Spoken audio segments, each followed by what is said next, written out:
to associate with, to be part of, to actually be included. And that can be enormously hurtful for the person and very, very difficult for them to cope with. Prejudicial behaviour can evoke a range of emotions from the people at the receiving end.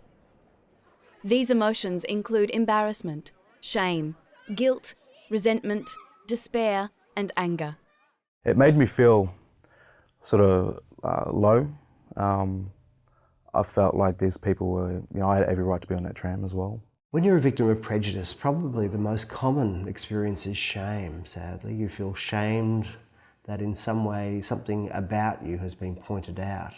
That shame hopefully doesn't turn to despair and depression, although sadly we know that it can, but hopefully it turns to anger, because anger at least can perhaps mobilise some energy for change. Prejudicial behaviour by a majority group also has broader societal impacts.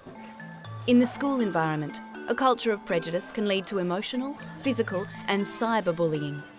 Think of the people in your school year. Are some people treated differently? Are they treated better or worse than other people? Is it because they are different? When I was in grade 6, I had no friend. I don't know why. I think it's because I couldn't speak English and couldn't understand what they say.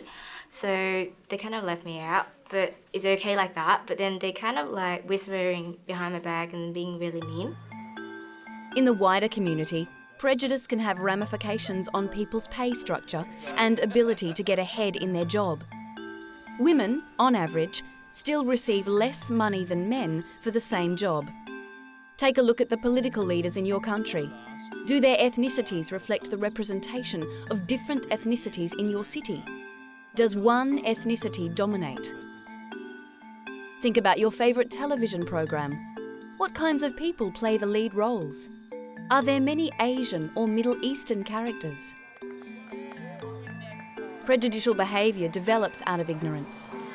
By perpetuating prejudicial behaviour, we perpetuate the cycle of ignorance. In other words, we don't get any smarter. Prejudice narrows your world. Prejudice means that there are significant parts of the entire world that you're not going to be able to access. There are entire groups of people whose wisdom, whose humour, whose characteristics you're not going to be able to benefit from. Prejudice builds a small mind. The most damaging impact of all is oppression and civil conflict based on prejudice. The European Holocaust, the Rwandan massacres, South African apartheid, the current civil conflict in Iraq. These are all examples of the dark places prejudice can lead people to. In many countries around the world, violent conflicts and deaths continue to occur because of deep-seated prejudices and because one group deems itself superior to another. The impact is devastating. Prejudice is damaging. Prejudicial behaviour inflicts loneliness, alienation on the victims, and evokes a range of emotions. Broader social impacts of prejudice include bullying, discrimination, the perpetuation of ignorance, oppression, and civil conflict.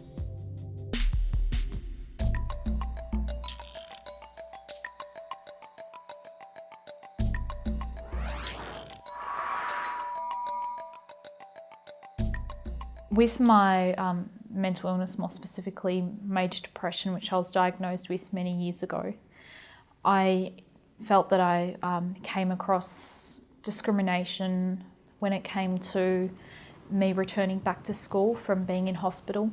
I chose to begin my public speaking a couple of years ago because I wanted to start to challenge the stereotype and the myths with regards to mental health.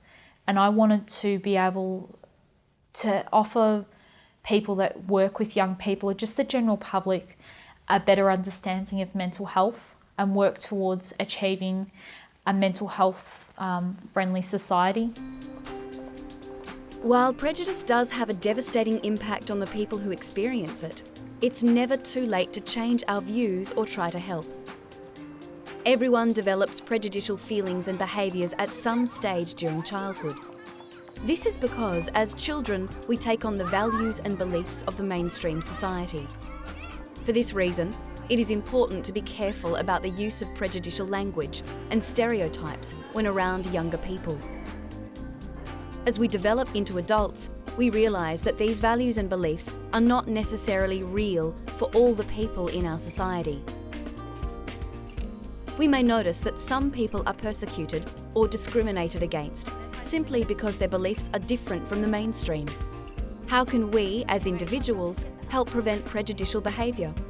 If we do try to help, do we risk experiencing prejudice ourselves?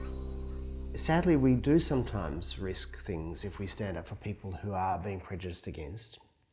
Morally, we feel that we would like to, but the reality is that sometimes, again, this becomes a cost-benefit analysis. We need to think about what are sensible actions to try to help that person who's being prejudiced against. Standing up for someone who is experiencing prejudice takes courage. But in doing so, we must also be careful that our own unconscious prejudices don't get in the way of the good intention.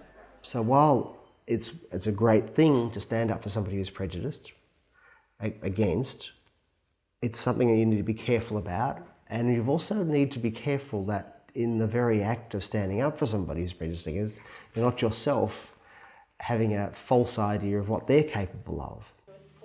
Another way individuals can help prevent prejudice is through education. I think education is a key part in dispelling myths, because through education we can prove to the public what the truth is, and then hopefully that knowledge will start to counteract their misunderstandings that they do hold. Take the initiative to learn more about the person, culture, place or religion at the receiving end of prejudice. In life, it's just experience, and the more you experience, the more knowledge you get out of things, and the more knowledge you have, it's better for you, because it's not nice to be ignorant about something and then go and be prejudiced against someone because of your ignorance. Knowledge and experience is what you need. It can be easy to make judgments about people who look, act, speak and think differently. If you encounter this kind of behaviour, remind the person behind the judgment that we are all different. It's also worth pointing out that we also share similarities.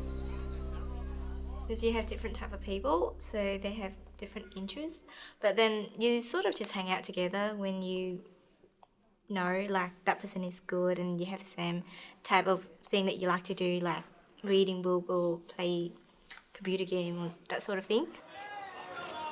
After all, the only things we have to lose by working to counter prejudice are ignorance and intolerance.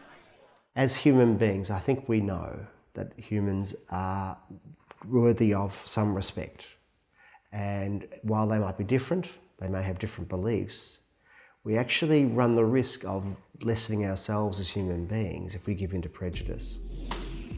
It's never too late to help prevent prejudice. Standing up against prejudice takes courage. Challenge prejudice through education. Talk to people and gain experience. Think about our individual differences and our shared similarities. Act as a positive role model for younger people.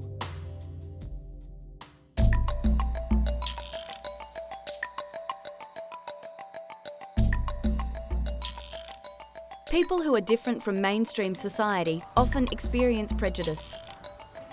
These prejudices are often learned early and perpetuated through influences such as the media, peer groups, family, and other societal structures. The impact of prejudice can be specific to an individual or have broader social consequences. Education is key to preventing prejudice and to maintaining a just and accepting society.